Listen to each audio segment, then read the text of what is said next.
enquanto missão houver, missionários seremos. Agradeço novamente.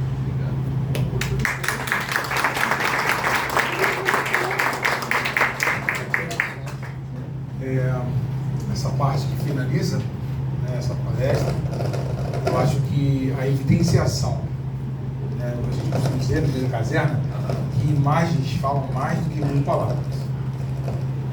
Talvez eu deixe vocês pensarem que está falando de uma enfermagem que está trabalhando nesse contexto operacional, né, o aeroespacial que eu comecei falando dos riscos e perigos, e agora vocês estão vendo as atividades, e eu deixo que vocês reflitam. Será que você está preparado para dar a sua vida em prol de outros, para que outros possam viver? Entre você pensar mais na sua vida, na sua família. Esse que faleceu ali era meu vizinho. Estava falando para ele. O Wilson, o outro que morreu lá, ele foi criado junto, jogando bola junto, meus vizinhos. Chorei muito quando aconteceu a morte dele.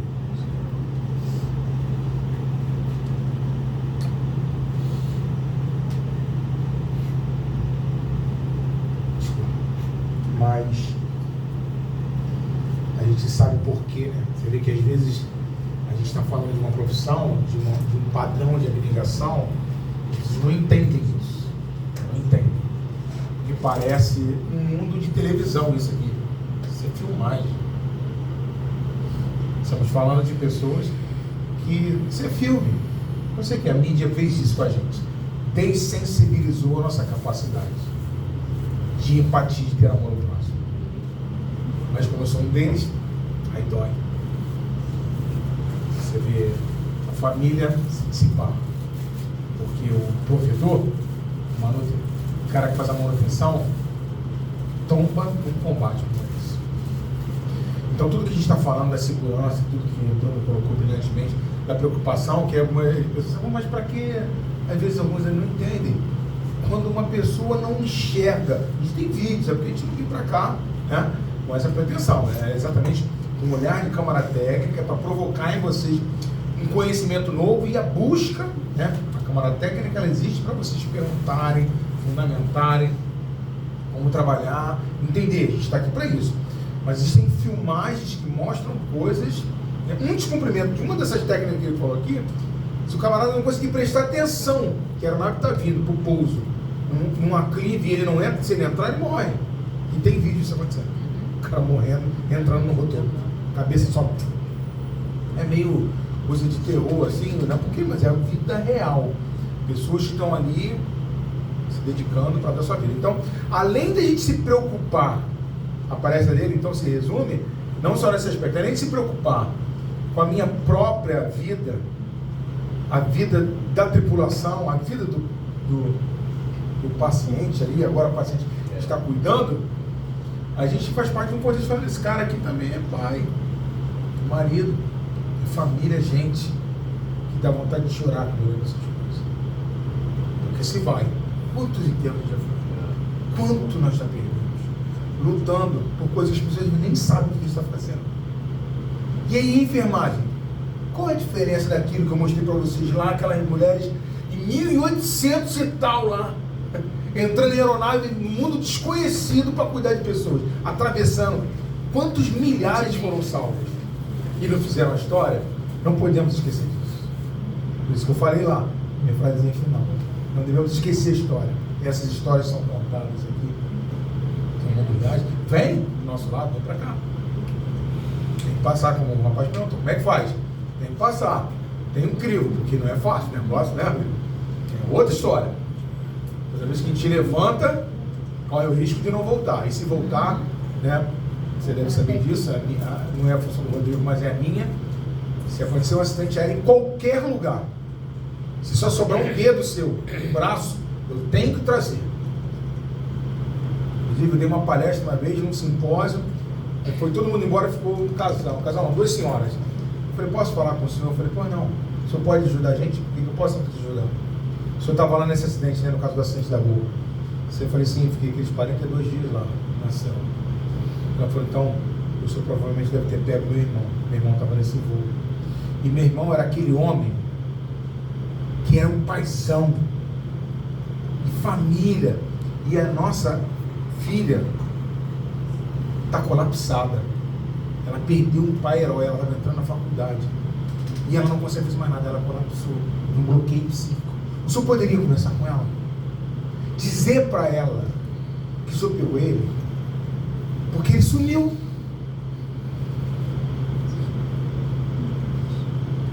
Bloqueou a família. Agora está linda, inteligente.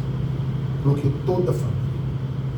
Eu só tinha um dedo, um braço. Falei, tudo bem, só marcar. Eu vou lá dizer para ela, eu vou mostrar para ela o que eu peguei. Se o Pessoa me permite, você participou, né, dessa ocorrência aqui. O Sargento Pessoa, ele participou dessa ocorrência em 2009. Você pode vir aqui, pessoal? É assim, e ele me contou lá no GAN, que assim, dois companheiros faleceram na hora e um terceiro com boa parte do corpo queimado foi socorrido na ambulância por ele.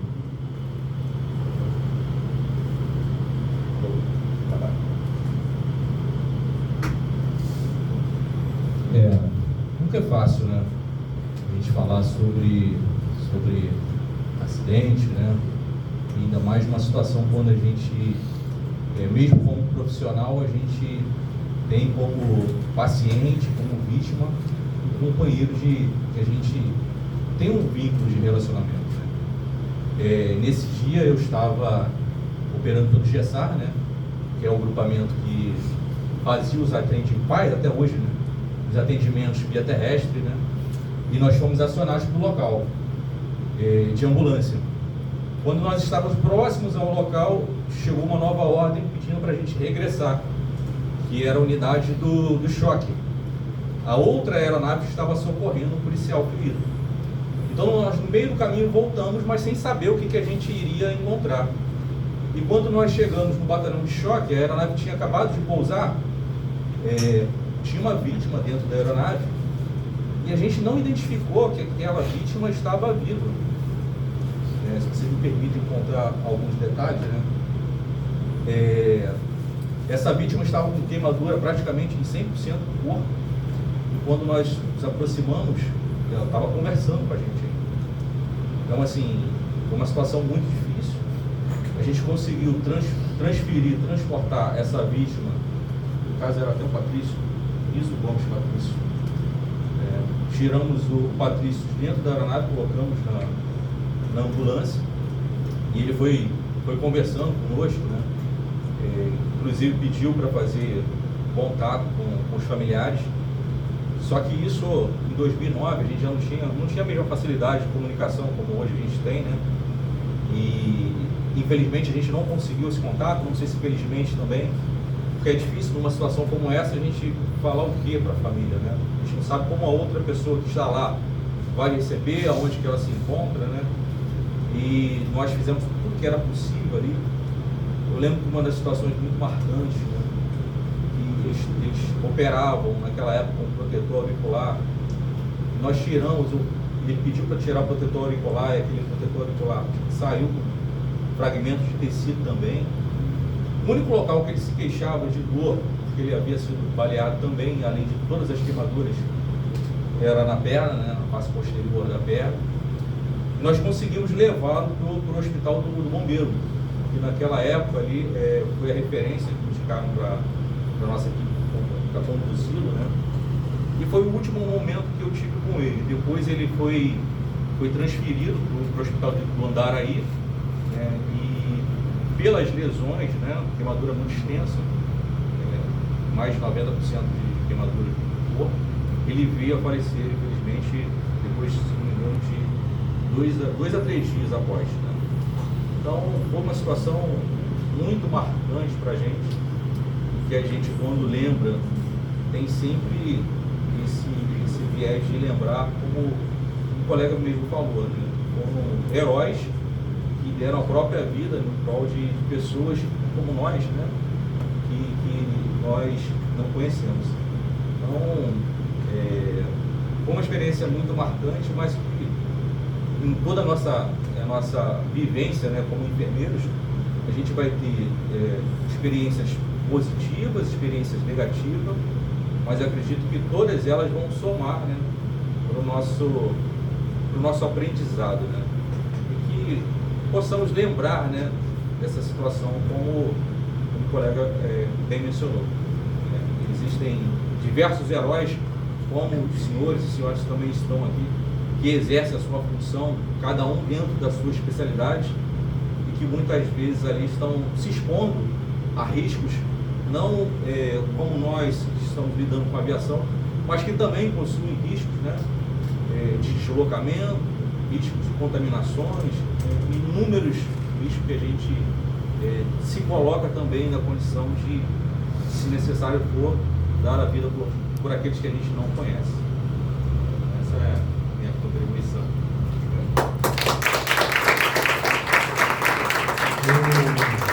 Na qualidade de moderador dessa palestra, eu até permiti, né, que a gente pode não deixar isso acontecer. Mas eu entendo que há uma necessidade. Aqui são acadêmicos, já falei, pelo perfil de vocês, né, e nós já estamos assim, no fim de carreira. Para mim falta um ano para me aposentar. Eu comecei a trabalhar muito cedo, eu tenho um ano para me aposentar. E conseguir sobreviver a essas situações que nem todos conseguem. Nós já não somos mais garotos, né? Lembro lá do início do GESAR, lá atrás, que era tipo Marrom GR, na época do então capitão, o tenente Vidal, não sei se você estava lá nessa época, você lembra, eu estava lá garoto. Pois é, o instrutor dele também. Há muito tempo atrás, a gente está aqui, então sobrevivendo, lutando, com conhecimento, né? Não pode estar fora do conhecimento. Tem uma coisa que eu costumo dizer, né? Preciso de uma chave para vocês. A chave é conhecimento, habilidade, atitude, valores e entusiasmo. Grava isso. É um acróstico para ajudar você a saber que você precisa ter para você ser quem nós somos. E a Câmara Técnica, hoje ela tem essa perspectiva, não é de romantizar as coisas, né? Porque no final a gente joga o preto no branco, mas eu tenho que cuidar desses caras. Nós temos que fundamentar pareceres, eu tenho que ter esse olhar. Quem cuida de quem cuida dos outros? São todos esses aspectos. A gente precisa ter esse olhar, né? Então, toda a apresentação, toda a colocação, toda essa mesa, que falamos que de cuidado e segurança do paciente. Então, a gente precisa ter cuidado conosco, os profissionais da enfermagem que estão nesse segmento, né? Porque, na verdade, ele na polícia militar, ele é um combatente. Ele não é um oficial, um enfermeiro que está voando. A gente tem muita dificuldade disso ainda. Os enfermeiros, eles estão andando nas bordas.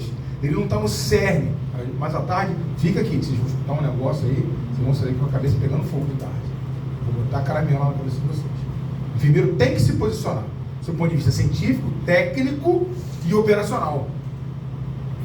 Porque a gente faz isso, está provado, tem trabalho científico que prova a diferença para a equipe que faz a presença do enfermeiro naquele contexto. Inclusive até eu fui laboratório, virei rato de laboratório e testado, nem se sabia que estava sendo testado, mas enfim, aconteceu. E depois a gente vai apresentar isso, pra vocês saberem. Existem exercícios, trabalhos são feitos para mostrar o quanto é importante. Então, a Câmara Técnica, né, enquanto o órgão do Corém, RJ, está com toda a vontade, toda a motivação de unir, né, eles estão aqui porque nós fomos buscar essas pessoas para nos unirmos, para buscar esses saberes que são positivados, para a gente poder ver e ouvir como é que é isso e melhorar cada vez mais. Tá bom? Eu queria, só para... Alguém quer fazer uma pergunta? Só vou deixar uma, por causa do horário, que a gente precisa deixar vocês almoçarem, né? A gente precisa ir voltar. Eu sei que até... eu tô com fome, estava até falando com o coleguinha, comi aquele bombonzinho que Deus me deu, foi, nossa, glicose, bebi água, só falta agora a proteína, porque glicose com água já dá para segurar. Mas o conhecimento que a gente tem, eu fui rato de auditório. Desde meus 18 anos, quando eu entendi isso aqui, tudo quanto querer ver, eu estava lá sentado ouvindo, querendo aprender alguma coisa. Eu aprendi com gente boa. Né? Então hoje, como vocês estão fazendo aí, como uma coleguinha falou para mim, pô, tu viu lá e Volta Redonda, né? Vassouras, tá vendo? É isso aí, parabéns. Não só para você, para os demais também pela motivação. Mas alguém quer fazer alguma pergunta? Para ele responder aqui agora? Não? Então, acho que mexeu muito, né? Vamos ficar... no último slide, ele falou que a concentração absoluta no transporte de paciente é contagioso. E a gente passou recentemente pela pandemia do Covid. Eu sou do Corpo de Bombeiros Laguna do GAN, a gente fez uma parceria. Na verdade, a parceria foi a FAB, que cedeu para o Corpo Bombeiro as marcas bolhas, e não cabeu nas nossas aeronaves. E o GAN, juntamente com a Aviação Civil e a Polícia Civil, cederam as aeronaves que cabiam a marca bolha. Então, a gente fez aí inúmeros voos, transporte, trazendo pacientes de hospital que não tinha condições para hospitais que tinham mais condições, e a gente conseguiu com isso salvar a vida de inúmeras pessoas. Como é que foi para o GAN essa experiência aí, tanto multissetorial quanto algo que foi inovador, né? A pandemia, questão do Covid. A pandemia, ela exigiu de todo mundo uma postura totalmente diferente, né? Foi uma situação totalmente nova. Tanto enquanto enfermeiro intra-hospitalar, vamos dizer assim, que a gente teve que se reinventar, né, perante aquela tragédia. E para o GAN, assim, é sempre uma satisfação, porque a gente entende que, e a lei diz isso, né, que isso é uma função exclusiva do Corpo de Bombeiro, esse transporte de paciente. A gente, nesse caso, trabalha em auxílio. E a gente poder auxiliar e preparar a nossa equipe, que a aeronave, por exemplo, que era empregada, era o blindado, aquele blindado que você vê na TV, chamado sapão. Então, assim, a dinâmica mudou completamente, foi retirada toda a carenagem ali que tem muito peso também, né, que envolve a blindagem, e a missão se transformou completamente. O preparo da equipe, o psicológico da equipe, em vez de, assim, a equipe civil, principalmente o pessoal operacional, que não é a minha parte, mas civil, assim, numa situação bem diferente. Aquele preparo, aquela adrenalina de repente você passar até por um confronto armado, né, que infelizmente o Rio de Janeiro a gente viu que tem, é uma função mais solidária, de empatia, de compaixão. E eu, particularmente presenciando isso, vi que foi um fato que transformou a cabeça de muita gente. O bombeiro vê isso muito mais que a gente, né, o pessoal do Corpo de Bombeiro. Mas o nosso pessoal operacional, ele, caramba, e eu, não sei se a pessoa pegou isso, mas alguns colegas voluntários. Não, eu vou, sem medo que a Covid naquela ocasião ainda era um mistério, né?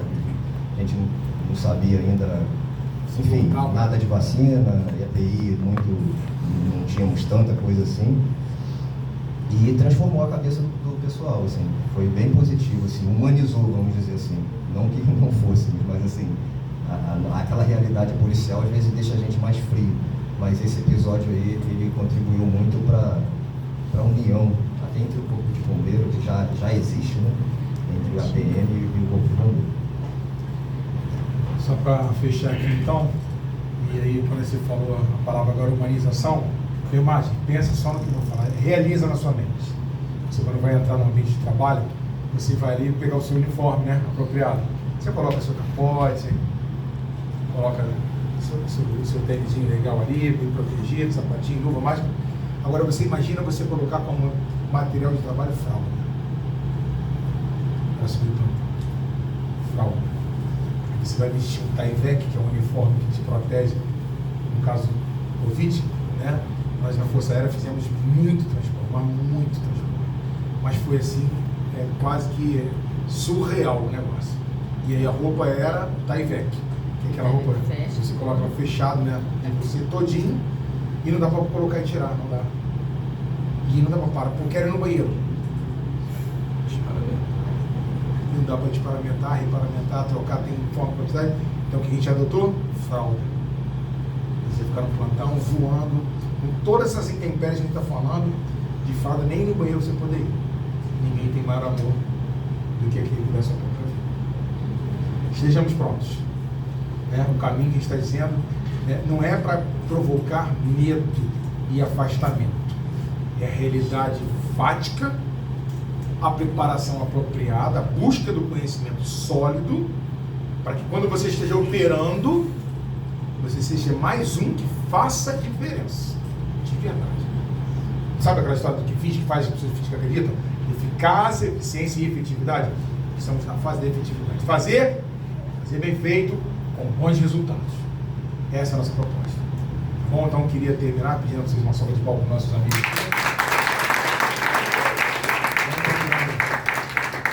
Então, aqui eu quero passar a mão do nosso... Tira foto. Tira foto, cadê o fotógrafo? Para materializar. Quer mais humanizada, ganhando chocolatezinho, massinho. Obrigado. Oi? Obrigado. Amigo, mais uma vez obrigado aí pela participação, parece a disponibilidade. Obrigado pela contribuição, que é fabulosa. Desculpa. Avisa, por favor, que a gente retorna os caminhões. Desculpe aí um pouco da